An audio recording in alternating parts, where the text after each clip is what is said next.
please welcome your host, Kim Crable. Hello, everyone. Well, how many times have we found ourselves caught in the storms of life? Situations that have us feeling lost and uncertain about our survival. But what happens when these storms become more than just a metaphor? Hello, everyone, and welcome back to Coffee. I'm so excited to share an incredible story with you today that you're not going to believe, but we're going to learn so much from. And so I'm so glad that you're here. It's always so wonderful when friends of faith, right? When friends of faith gather, either here in person or those that are sitting at home around your TV, your living room, your sofa, wherever you are. We're just so glad that you're here. So welcome again to Coffee. It is conversations of friends of faith to encourage and equip. All faiths, all stages of faith, and even those still seeking their faith, gather here to have what we call real talk about things that matter, that really matter in our lives. So I'm Kim Crable again, I'm your host, and I hope that by showing up each and every week that I'm someone that you're starting to consider a friend, that you really look forward to being here with all the wonderful people who join us. Well, today's program will undoubtedly speak to each and every one of us. At least that's what we know according to the Gospel of John. It is there in chapter 16, verse 33, that we are told that all of us, no matter our age, our address, our spiritual maturity, we will each face trying times and endure storms in life. But what happens when the storms take us beyond the emotional and mental and spiritual storms into real life tempests? Yes, well, that's exactly what happened to our guest today, and amazingly enough, he's here to talk about it. Brian Johnson, an avid outdoorsman and a senior pastor from Winnie, Texas, recently found himself in a life-threatening situation. While fishing in a small boat, he was caught in the midst of an actual tornado, with winds gusting exceeding 160 miles per hour. Imagine that. Today, Pastor Johnson is here to share his incredible story of survival, highlighting the power and grace of God in his storm. And he'll also share the many things God taught him from his storm that can help us through ours. Doesn't that sound amazing? I can't wait. Call your friends, because when we return from this short break, Pastor Johnson is going to be in the house.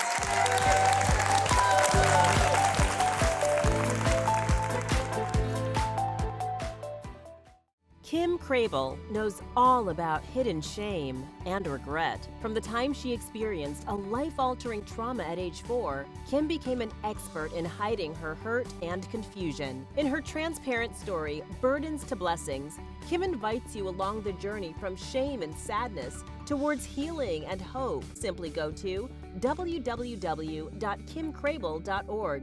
Discover the confidence and courage to be you again, and discover the power of your story. Hello, everyone, and welcome back to Coffee. Get ready for a treat, because in the house we have Pastor Brian Johnson. Brian, come on out.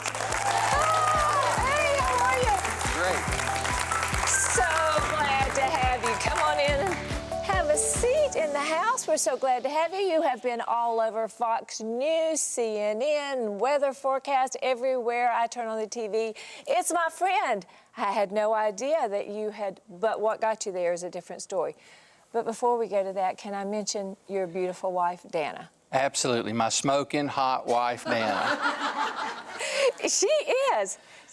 Let's tell our friends a little bit about her. She is beautiful. She has invited me down to your church a few times to speak, which I always love. And so, what do you want to say? What do you want to say about your smoking hot wife? So I'll tell you something. My smoking hot wife, everybody knows I'm madly in love with her, and I'm married way out of my league. But I'll tell you something that you may not know is that there were several years ago when you invited her and a friend to fly to Boston. We didn't have the money for a ticket, didn't have anything. You never said anything about it. You paid, you got her there, and that made such a difference. in my wife's life. So I do want to thank you in front of all your audience and your friends and your family for being who you are, because you reached out to this poor pastor's wife and you built her up, and that helped her become the woman that God's called her to be. Since then, she's taught some of your different Bible studies. She's taught them to the adult women as well as some of the teenagers. Yep, she sure has. Well, thank you.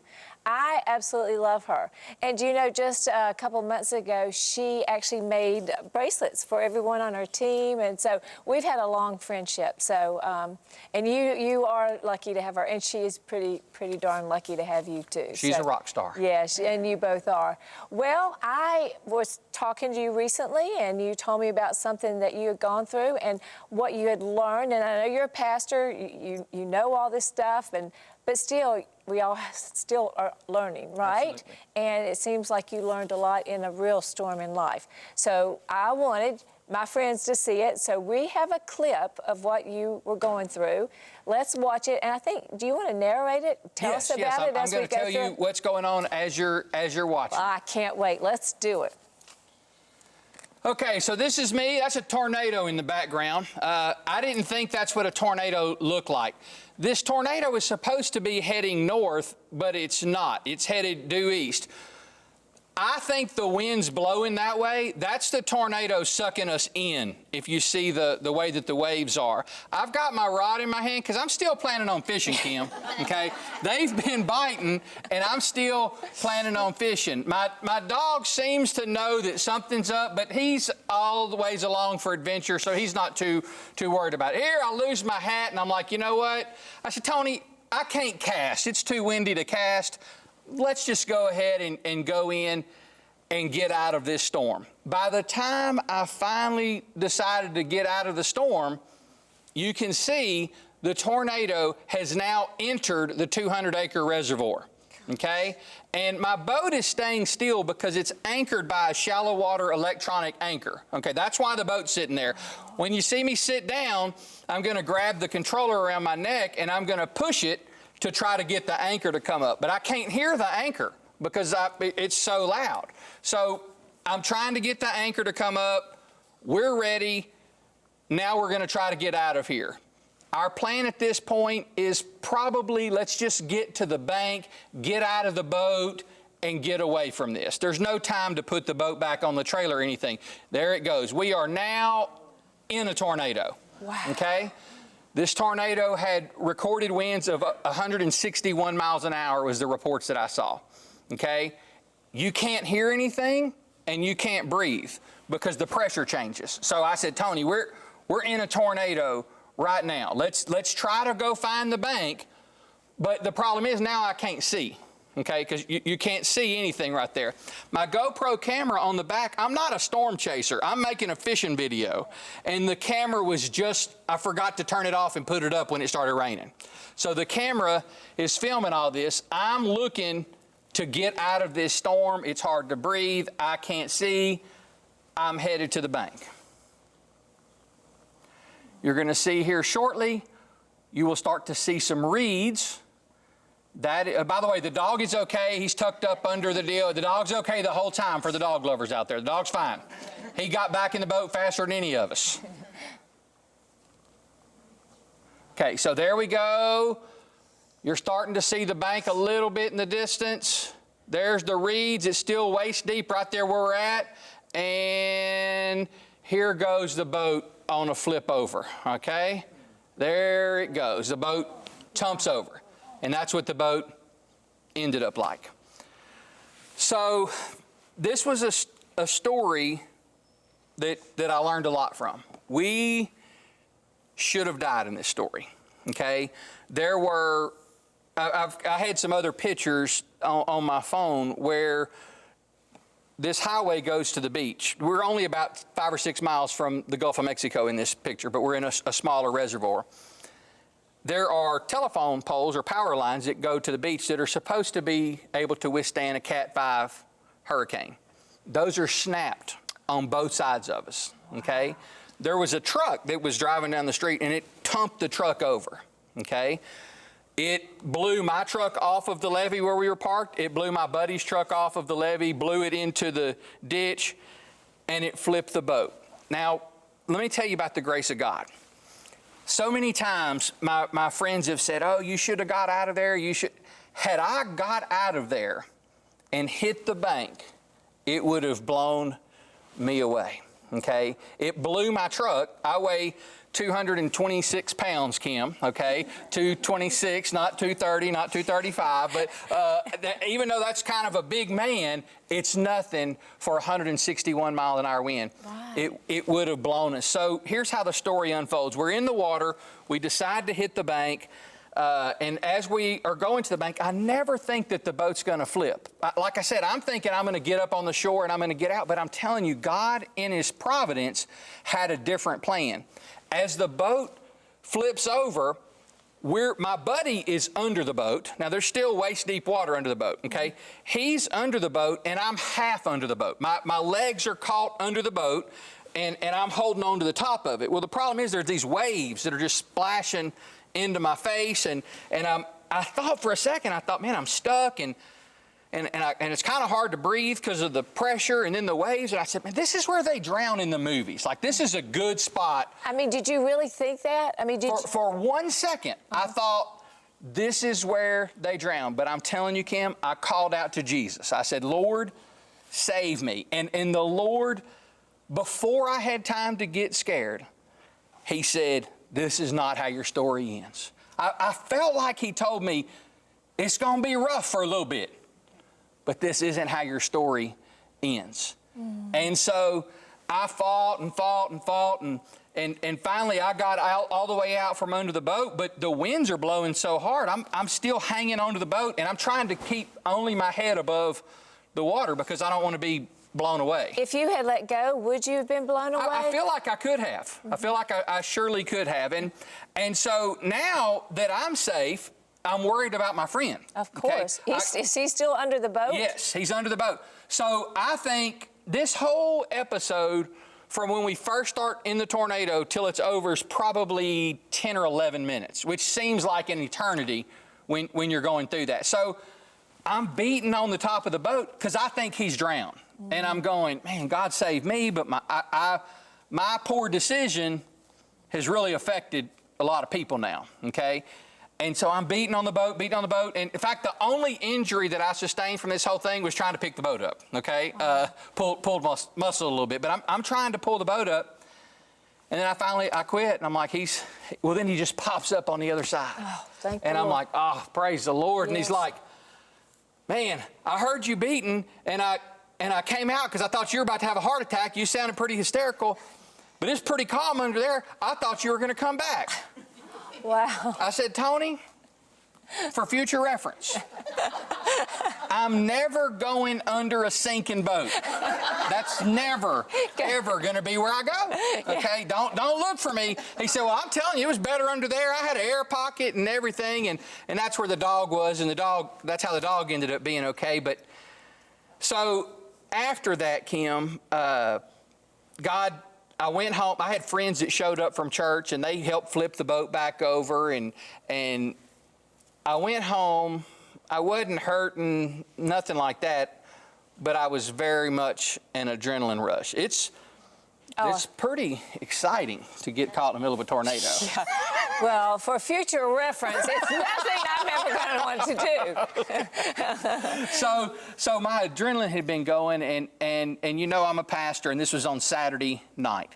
And so I began to think, people say, what are you going to preach on Sunday morning? And I had a couple of things in mind, and I said, I'm going to teach them about Jonah in the whale. That's a great story for a guy who just almost drowned with his boat. Yes. I told him about Jonah in the whale, and I'm assuming some of your viewers will know that story, and I know you know the story well. The city of Nineveh, God said, they were so confused they didn't know their right hand from their left hand. They were very lost. So God sends Jonah, his prophet, to go tell them about him. But Jonah rebels and goes the opposite way. So God sends this storm and this fish to swallow Jonah. And then Jonah changes his mind, and God spits him up on the shore to still go tell Nineveh. And a lot of times... God didn't change his mind. That's right. Yeah, Jonah's the only one that changes his mind. Right. That's right. Jonah got a second chance, but God didn't change his mind, right? Right, so God still loved Nineveh, and he wanted to do something in Nineveh. And a lot of times people think that story is about Jonah or it's about the whale. But the story's not. It's about God's love for Nineveh. And you know that. And God loved Nineveh, so he spared this preacher so that he would go preach. And so then I told him about another shipwreck in the Bible, and that was the Apostle Paul. Oh, the Apostle Paul was in a ship. Yes. And the storm gets bad, and it starts to tear the ship up, and God speaks to Paul, and he tells him, this isn't going to be the end of you, kind of like what I felt like he told me. He said, Paul, I need you to speak in Rome. Yes. And so God didn't save Jonah because Jonah was good. Mm-hmm. God didn't save Paul because Paul was good. Mm-hmm. God saved Jonah and Paul to spread his message. And that's what God told me. Brian, that was a foolish decision, but I saved you because I want you to share the hope that I've given you. And so that's just beautiful. You know, that's why it gave me a renewed sense of purpose. Mm-hmm. I am wanting to share, you know, I was telling some of the ladies, men's group, church, wherever God leads me, like you and I had that conversation, wherever God leads me, I want to go and I want to share the hope that he's given me. Because we all find ourselves in life storms. Well, that's what I was going to ask you, because you talk about this, you learned so much, and I think that's kind of ironic because you being a pastor, and that's why I started out with, like, even knowing the Bible, knowing the Word, when you get in a situation like that, God can really download some information, right? So in that, and I remember, Brian, when we were talking to start with, something that really stuck with me, you said, I knew better. I saw it coming. But so many people see the storm before them and they still go into it. I want to talk about that because I feel like so many people live with regrets because they go, I knew better, but I did it anyway. I want to talk about the grace that covers them, because many times the enemy goes, and you're not good for anything now because you knew better. I want to talk about that grace so that people can come back to the Lord. Absolutely. So when I was doing a lot of those interviews with the CNN and Fox and Weather Channel, they would call and say, hey, can we interview you? And I said, if you just want to talk about how dumb I am and how bad the storm was, no. But if I can tell you about how good God is, then I'll also let you know how dumb I am and how bad the storm was. And so backing up on that, to talk about God's grace, you see, we all face storms in our life, like you mentioned, and some of them, you're just in the wrong place at the wrong time. Yes. And then other times, you made a poor decision. A lot of my storms, because I made poor decisions, okay? This was December 28th. We'd already done all of the Christmases that I participated in. Dana was out of town with some family, and I had gotten back to stayed at home to take care of stuff. And it was going to be a Saturday that I had uninterrupted fishing, okay? And I wasn't going to feel guilty. I could stay out there all day long because there was nobody at home to come home to. So I got up that morning, and the weather app said tornado warnings. And I'm like, where's it coming from? And they said, well, it's going to be moving northeast. And I thought, well, as long as I look to the south, and the south was the Gulf of Mexico, I'm like, it's not coming from the middle of the Gulf of Mexico. If it's clear to the south and it's moving any kind of north, ought to be good, right? That's my thinking. Some people just love fishing way too much. Well, hey, Kim, let me tell you. Before a tornado, they'll bite almost every cast. Oh, my gosh. And this is not the first bad storm I've been in, which adds to...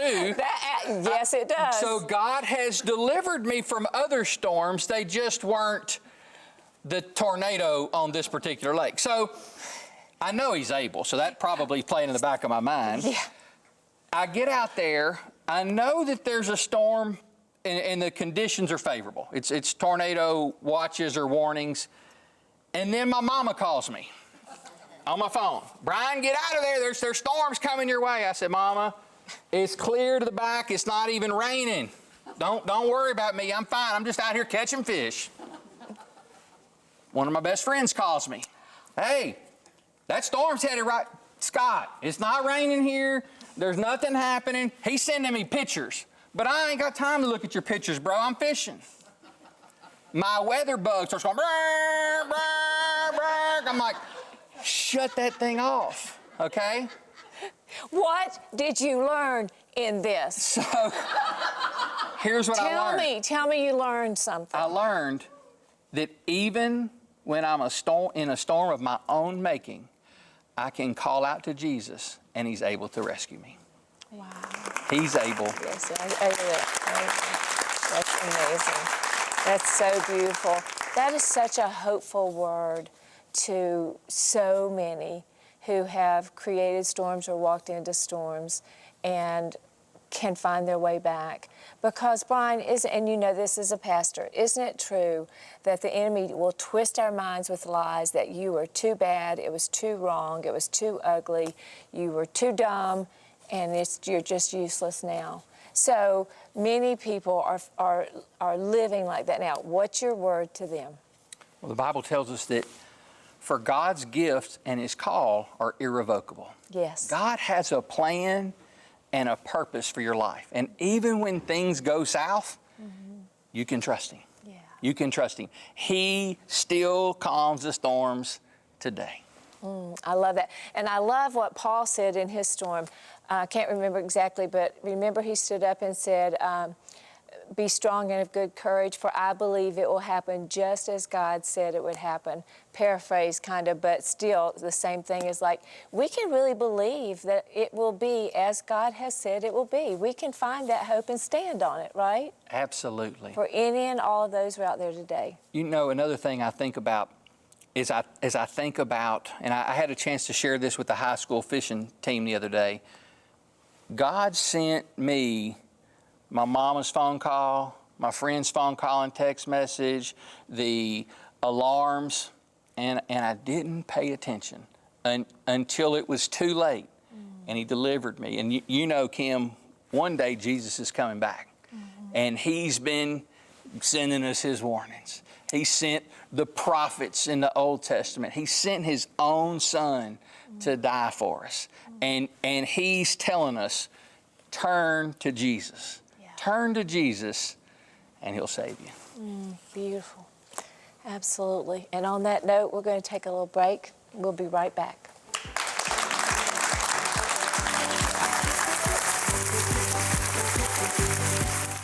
Kim Crable knows all about hidden shame and regret. In her transparent story, Burdens to Blessings, Kim invites you along the journey from shame and sadness towards healing and hope. Simply go to www.kimcrable.org. Why did I want to do this show? I love what Brian said. It was more than just the fishing show. It was more than just even him being saved from it. There were just so many things to talk about. But as I thought about it, and Brian is a friend, his wife is a friend of mine, but I kept thinking it was so intriguing to me. And I was like, Lord, what is it about this that you want us to share?